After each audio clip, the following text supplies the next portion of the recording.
Jail से पूर्वांचल के कुख्यात अपराधी मुख्तार अंसारी की मौत के बाद कई वर्षों तक प्रदेश में आतंक व गैंगवार का पर्याय बने रहे पूर्वांचल से आतंक का अंत हो गया।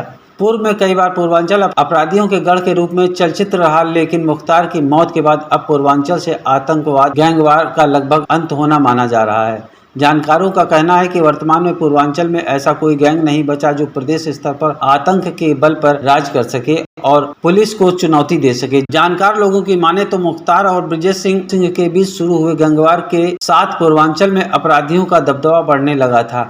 पूर्व में भी कुछ ऐसे नाम आए जिन्हें दबंग कहा गया था, लेकिन वह राजनीति में चले गए। इस बीच इस गैंगवार में जन्मे मुख्तार अंसारी ने अपना दबदबा अन्य की अपेक्षा काफी ज्यादा बना लिया था। यहाँ त्रिभुवन सिंह गुटके ब्रजेश सिंह का आतंक था, वहीं उनके विरोधी अच्छा की अगुवाई अंसारी ने शुरू कर दी थी। नतीजा यह हुआ था कि चाहे रेलवे की ठेकेदारी हो या जमीन का काम, हर काम में कई बार ब्रजेश सिंह व मुख्तार अंसारी का गैंग आमने सामने आया। यह गैंगवार इतना बढ़ा था कि दोनों तरफ से कई लोगों की हत्या की गई। पूर्वांचल में अपना मर्तबा बढ़ाने के लिए कई राजनीतिक दलों ने भी इन माफियाओं को संरक्षण देना शुरू कर दिया था।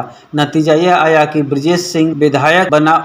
उत्तर में मुख्तार अंसारी भी लगातार 5 बार विधायक चुना गया। इधर ब्रजेश सिंह ने अपने भाई, पत्नी व परिवार के अन्य सदस्यों को राजनीति में उतारकर गहरी पैठ बना ली। जब प्रदेश में एक दल की सत्ता होती थी तब तो अंसारी का प्रभाव और तेजी से बढ़ जाता था, और जब दूसरे की तो ब्रजेश सिंह का। ब्रजेश सिंह के परिवार में एक भाई को MLC भी बनाया गया था। भले ही ये गुट राजनीति में सक्रिय हो जाएं, लेकिन इनकी आपराधिक गतिविधियां पर्दे के पीछे से हमेशा जारी रहीं। अब मुख्तार अंसारी की मौत के बाद पूर्वांचल से आतंक का लगभग अंत हो गया है। जानकारों का कहना है कि पूर्वांचल में हरिशंकर तिवारी, ब्रजेश शाही को बाहुबली नेता के रूप में जाना जाता था, लेकिन मुख्तार व ब्रजेश सिंह की सक्रियता के बाद इन दोनों का प्रभाव लगभग कम होने लगा है। इस बीच पूर्वांचल से ही जुड़े इलाहाबाद क्षेत्र में अतीक अहमद और विजय मिश्रा ने अपना दबाव बनाना शुरू किया और यह दोनों पूर्वांचल के बाहुबली में गिने जाने लगे। प्रदेश में भाजपा की सरकार बनने के बाद से पुलिस ने जब शिकंजा कसना शुरू किया तो कुछ जेल के अंदर चले गए और कुछ मारे गए।